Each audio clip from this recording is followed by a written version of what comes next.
बिस्मिल्लाहिर्रहमानिर्रहीम। अस्सलाम वालेकुम dear student, this is Mohammad Munir. Mathematics first year chapter number 2 के ऊपर हमारी डिस्कशन चल रही है बेटा। आज का हमारा लेक्चर 7th ए आपके पास फर्स्ट पार्ट जो के है वो आपके पास डिटर्मिनेंट के ऊपर है, माइनर्स के ऊपर है और कोफैक्टर के ऊपर है। तो सबसे पहले हम बात करते हैं डिटर्मिनेंट की। तो डिटर्मिनेंट क्या है आपके पास? Consider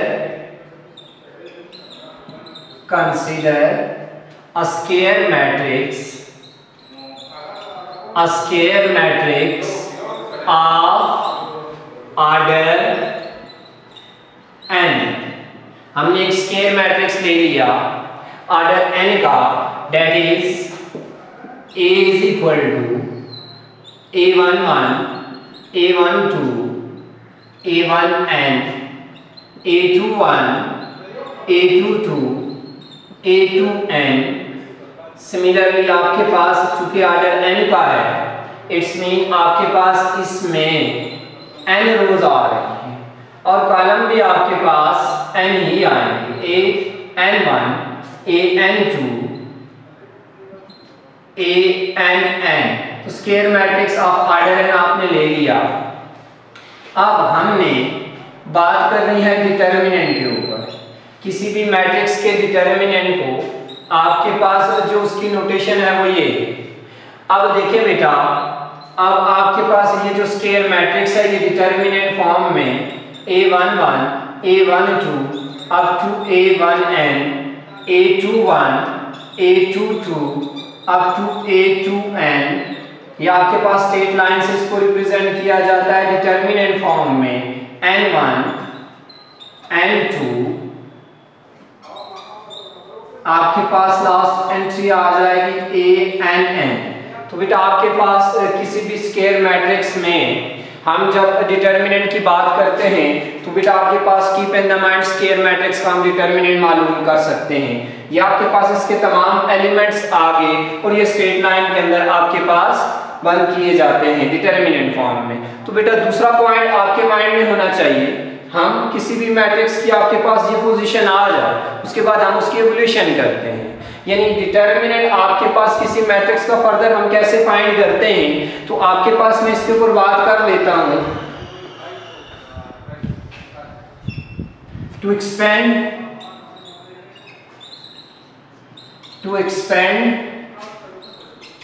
any row or column of square matrix, we obtain their result। यानी हम क्या करेंगे, लेट्स सपोज एक एग्जांपल उठा लेते हैं। यहां पर एग्जांपल एक ले ली, एक मैट्रिक्स ले लिया A इज इक्वल टू 2 3 1 5। अगर मुझे कहता है इसका डिटर्मिनेंट मालूम करें। अब आपने प्रीवियस क्लासेस में देखा कि हम डायगोनल एंट्रीज को आपस में मल्टीप्लाई कर लेते हैं और नॉन डायगोनल एंट्रीज को आपस में मल्टीप्लाई कर लेते हैं। तो आपके पास उस मैट्रिक्स का डिटर्मिनेंट डेवलप होके आ जाता है, यानी इसका डिटर्मिनेंट आपके पास क्या आ जाएगा, 2 5s are 10 minus 3 1s are 3 which is equal to 7। ये किसी भी मैट्रिक्स का आपके पास डिटर्मिनेंट आ गया, ये उसकी डिटर्मिनेंट फॉर्म आ गई। इवोल्यूशन के बाद आपके पास ये रिजल्ट डेवलप हुआ। अब अगर हम बात मैंने ऊपर की आपके सामने कि किसी स्क्वायर मैट्रिक्स को आप कॉलम या रो से एक्सपेंड करोगे, तो हम एक्सपेंड करें आपकी मर्जी, कॉलम 1 2 से करें या रो 1 2 से करें, आपके पास रिजल्ट यही डेवलप होके आएगा।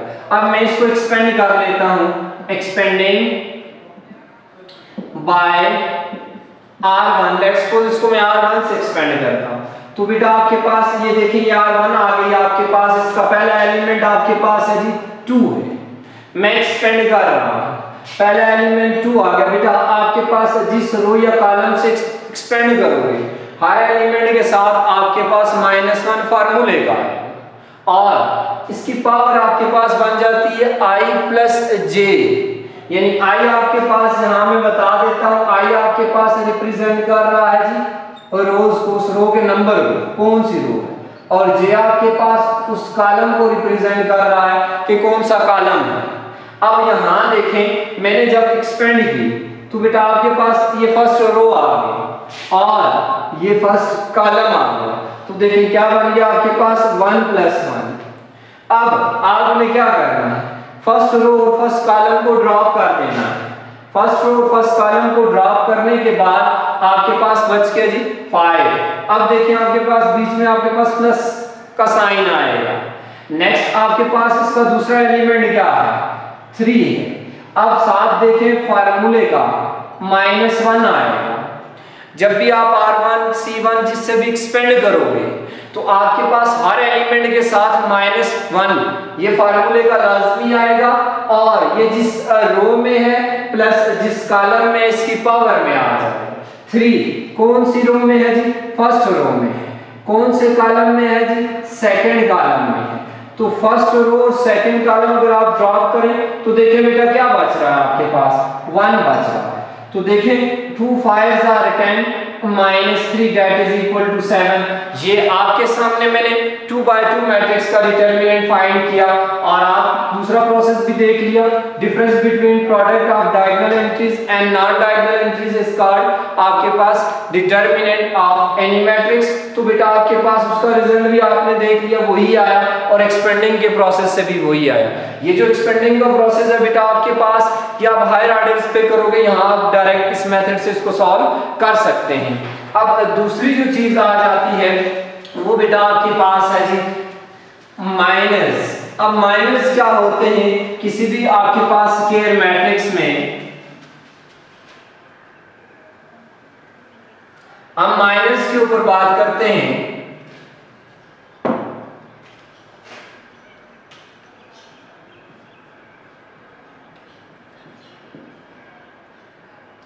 अगर आपके पास कोई भी स्क्वायर मैट्रिक्स आ जाए, a square matrix of order n, then the order n-1 by n-1 is called its minor।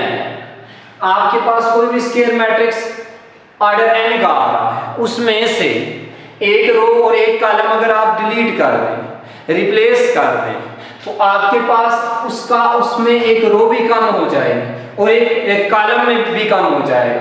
तो आपके पास जो चीज डेवलप होगी उस मैट्रिक्स के अंदर वो उसका माइनस कहलाएगा।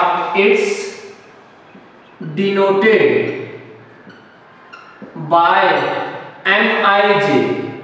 तो बेटा आपके पास ये Mij से डिनोट किया जाता है और इसके मालूम करने का फार्मूला क्या है, Mij that will be equal to -1 की पावर I प्लस j। आपके पास -1 की पावर I प्लस j, मैं यहाँ पे माइनस लिख देता हूँ, माइनस इज इक्वल टू -1 की power I plus j Mij। इससे क्या मुराद है, मैं एक एग्जांपल यहाँ आपके सामने मेंशन कर देता हूँ तो आपको माइनस का कांसेप्ट क्लियर हो जाएगा। एग्जांपल क्या है बेटा, एक मैं मैट्रिक्स ले लेता हूँ। अब आपके पास जो ये आएगा of order n by n-1 by n-1 in determinant form. तो बेटा आपके पास ये डिटरमिनेंट फॉर्म में आएगा। तो देखते हैं 1 3 2 -1 5 2 1 3 1। अब मुझे अगर कोई कहता है कि आपने इसका, यानी आपके पास डिटरमिनेंट फॉर्म में आ जाएगा, इसका माइनर मालूम करें, तो कौन सा माइनर कोई कह देता है, लेट्स सपोज मुझे कह देता है a1 3 मालूम करें। आपके पास इट्स मीन फर्स्ट रो और थर्ड कॉलम। फर्स्ट रो आपके पास ये आ गई, ये फर्स्ट रो आ गई और ये थर्ड कॉलम आ गई। अब बेटा अगर फर्स्ट रो और थर्ड कॉलम को हम यहां से रिप्लेस कर दें, डिलीट कर दें, तो क्या आएगा आपके पास -1 की पावर फार्मूले के मुताबिक I प्लस j, I1 आ गया, j3 आ गया। कहता है ith रो और jth कॉलम को डिलीट कर दें। यहाँ क्या कह रहा है, फर्स्ट रो और थर्ड कॉलम को डिलीट कर दें, -1 5 एंड 1 3, या आपके पास माइनर आ जाएगा MO1 3। तो आपने देखा बेटा हमने 3 क्रॉस 3 मैट्रिक में से मैट्रिक्स में से माइनर मालूम किया, इसी तरह आपके पास 4x4 भी आ जाए या किसी भी आपके पास ऑर्डर का स्क्वायर मैट्रिक्स आ जाए, आप उसका माइनर इसी तरह मालूम कर सकते हैं। अब देखें आपके पास यहाँ आपको एक पॉइंट क्लियर हुआ कि आपके पास अगर फार्मूले को देखें तो i प्लस जे, अगर i प्लस जे आपके पास इवन आ जाए तो आपके पास जो माइनर होगा माइनर विल बी माइनर और विद पॉजिटिव साइन। जो माइनर डेवलप होगा बेटा आपके पास वो किस साइन के साथ आ जाएगा, पॉजिटिव साइन के साथ आ जाएगा। तो देखिए 1 + 3 ये इवन नंबर आपके पास बन रहा है, तो नेगेटिव साइन की पावर जब भी इवन नंबर आ जाए तो एक पॉजिटिव रिजल्ट डेवलप होता है। एंड सेकंड पॉइंट है बेटा, ये पहला पॉइंट लिख लिया, सेकंड पॉइंट है अगर आपके पास i + j एक ऑड नंबर आ जाए तो फिर देखिए बेटा आपके पास माइनर जो डेवलप होगा माइनर विद नेगेटिव साइन, तो आपके पास माइनर जो होगा विद नेगेटिव साइन और यहाँ पे आपके पास पॉजिटिव साइन के साथ आएगा। तो ये बेटा आपके पास हमने बात की माइनर के ऊपर कि किसी भी स्क्वायर मैट्रिक्स का हम माइनर कैसे मालूम करते हैं। एंड लास्ट वन आपके पास जो टॉपिक है बेटा वो आपके पास है जी कोफैक्टर्स। अब कोफैक्टर्स क्या होते हैं आपके पास किसी भी मैट्रिक्स के अंदर। एंड फाइनली हम इन तीन चीजों के ऊपर बात करेंगे कि आपके पास कोफैक्टर्स, माइनर्स और डिटरमिनेंट, आपके पास इसकी फाइनल कंक्लूजन्स क्या होंगी। अब कोफैक्टर क्या होता है आपके पास, देखिए आपके पास if A be square matrix,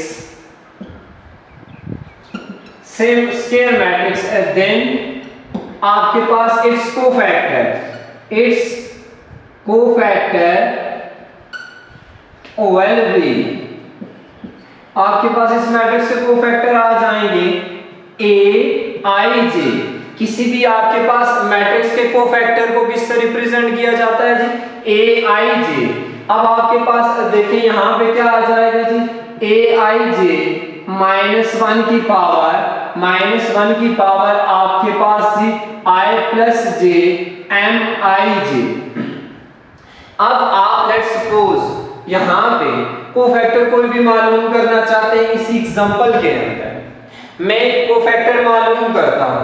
let's suppose मुझे कहा जाता है जी a11, आपके पास इस मैट्रिक्स में 11, आपने 11 कोफैक्टर मालूम करना है लेट्स सपोज। तो देखते हैं आप इस फार्मूले में इसको यूज करें तो क्या बन जाएगा, a11 यहाँ i की जगह 1 और j की जगह 1 -1 की पावर 1 + 1 mij हमें यहाँ से पता चल रहा है फर्स्ट रो और फर्स्ट कॉलम, यहाँ फर्स्ट रो फर्स्ट कॉलम आएगा, हम फर्स्ट रो और फर्स्ट कॉलम को ड्रॉप कर रहे हैं। ये देख रहे ड्रॉप कर लिया 5 2 3 1 आपके पास किस फॉर्म में बचेगा जी, डिटरमिनेंट की फॉर्म में 5 2 and 3 1। तो बेटा आपने देखा कि हमने कोफैक्टर का यहाँ पे फार्मूला अप्लाई किया। पहला कोफैक्टर में मालूम कर रहा हूँ जी a11, आपके सामने मैंने इसका फार्मूला यूज किया। इसके बाद अब हम देखते हैं कि हमारे पास a11 जो कोफैक्टर डेवलप हुआ है यहाँ पे इसका रिजल्ट क्या आएगा, a11 that is equal to a11 small आपके पास a11 a12 a13 ये किसी भी मैट्रिक्स के अंदर उसकी एंट्रीज को रिप्रेजेंट कर रहे हैं। तो बेटा आपके पास a11 की जगह यहाँ पे क्या है, फर्स्ट रो फर्स्ट कॉलम में जो एलिमेंट आ रहा है वो 1 है, ये 1 आ जाएगा, -1 की पावर 2 ये पॉजिटिव हो जाएगा। आगे देखिए आपके पास 2/2 डिटरमिनेंट फॉर्म आ गई है, डायगोनल एंट्रीज को आपस में मल्टीप्लाई करें 3 1s are 3 and non diagonal entries को आपस में मल्टीप्लाई करें 3 2s are 6। तो आपके पास ये किसी भी मैट्रिक्स का कोफैक्टर आ गया। यानी अगर लेट्स सपोज इस आप देखिए माइनस और इसमें क्या डिफरेंस है, माइनस में आपके पास वो रो और वो कॉलम ड्रॉप करने के बाद जो रिजल्ट आता है -1 की पावर वही रो प्लस वही कॉलम डिटर्मिनेंट फॉर्म में ये डेवलप होता है, तो आपके पास यानी ये इसकी कोई भी एंट्री साथ मल्टीप्लाई नहीं हो रही होती।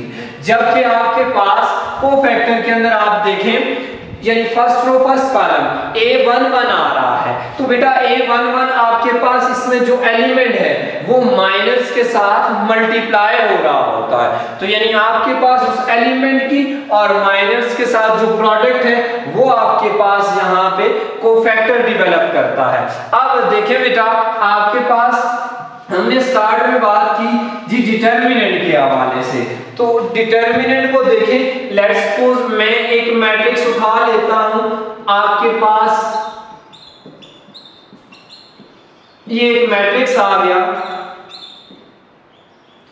A21 A22 A2n and AN1 AN2 up to ANn। अब इसके ऊपर बात करते हैं। हमने डिटर्मिनेंट की डेफिनेशन में 2x2 मैट्रिक्स उठाया और उसके ऊपर बात कर लिया, हमने उसका डिटर्मिनेंट भी मालूम किया एक्सपेंडिंग से। अगर यहाँ पे आपके पास देखें तो इसका डिटर्मिनेंट क्या होगा, तो बेटा देखिए आपके पास इसका डिटर्मिनेंट, अगर आप इसको रो वाइज एक्सपेंड करना चाहते हो, अगर आप रो वाइज एक्सपेंड करना चाहते हो तो फिर क्या फार्मूला बनेगा। एक्सपेंडिंग में इसकी कर रहा हूं जी रो वाइज, तो फिर क्या फार्मूला बनेगा। और अगर आप कॉलम वाइज इसको एक्सपेंड करो तो फिर आपके पास क्या फार्मूला बनेगा। तो देखते हैं बेटा आपके पास इसके ऊपर बात करते हैं। अगर रो वाइज एक्सपेंड करूं तो डिटर्मिनेंट ऑफ A आ जाएगा AI1। अब आपके पास AI1 आई आपके पास, मुझे नहीं पता मैं कौन सी रो से एक्सपेंड कर रहा हूं, यहां मेंशन नहीं किया मैंने। हम जब रो वाइज एक्सपेंड करेंगे तो आपके पास यहां एलिमेंट आएगा I1। लेट्स सपोज मैं फर्स्ट रो से एक्सपेंड करता हूं तो यहां A11 आ जाएगा। साथ आपके पास देखिए मैं इसको कंप्लीट फॉर्म में लिखूं तो -1 की पावर I + 1 AI1, तो आपके पास क्या आ जाएगा MI1, तो ये आपके पास इसका फार्मूला बन जाएगा। आगे देखते हैं +-1 की पावर, मैं इसको एक्सप्लेन करूंगा। अब आपके पास देखिए कॉलम आपके पास एक्सपेंड जब करेंगे रो फिक्स होगी और उस एक्सपेंडिंग के प्रोसेस में हर कॉलम का आपके पास एलिमेंट आएगा जो उसी रो में होगा, वो अपना प्रोसेस इसी तरह कंप्लीट करेगा। तो देखिए AI2 MI2, तो कहां तक हमने जाना है जी -1 की पावर, कॉलम कहां तक जा रहे हैं AIN तक जा रहे हैं, और आपके पास यहां जाएगा AIN MIN। तो बेटा आपके पास किसी भी मैट्रिक्स को जब आप रो वाइज एक्सपेंड करोगे तो ये उसका आपके पास कंप्लीट फार्मूला आ गया।